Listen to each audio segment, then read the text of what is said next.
Praise lord అండి అందరికీ మరణాత. ప్రస్తుతం ఇప్పుడు యూట్యూబ్లో కానీ ఇన్స్టాగ్రామ్లో కానీ ఒక వార్త అండి.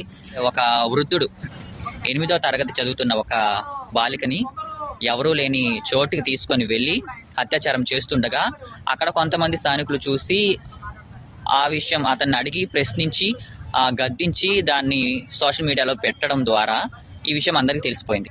దాంతో చుట్టుపక్కల ఉండే చాలామంది ఆ స్థానిక ప్రజలు కలిసి ఈ ముసలాయిని పట్టుకొని బాగా చితకబాదేసి పోలీసులు వచ్చి అరెస్ట్ చేశారు. కానీ ఈ విషయం అంతటా తెలియడంతో అవమానంతో ఏం చేశాడంటే ఈ రోజు పోలీసులు అరెస్ట్ చేసి తీసుకెళ్తుంటే వాష్రూమ్ అని చెప్పి ఒక చోట ఆగారనమాట. ఇతను వెంటనే ఏం చేశాడంటే పక్కనే ఉన్న ఒక చెరువులో దూకేశాడు ఈ ముసలాయన.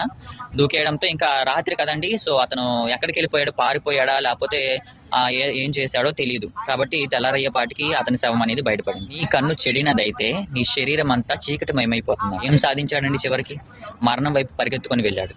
కన్ను మీను కానకుండా వయసు గీసు లేకుండా తప్పుగా చూసి తప్పుడు ఆలోచనలతో చూసి తప్పు చేయాలని అనుకుంటే ఇట్లాగే జరుగుతుంది. కాబట్టి ఆడవాళ్ళు జాగ్రత్త. ఒక ముసలోడైనా బాలుడైనా ఎవరికైనా ఇలాంటి ఆలోచనలు వస్తూ ఉంటాయి.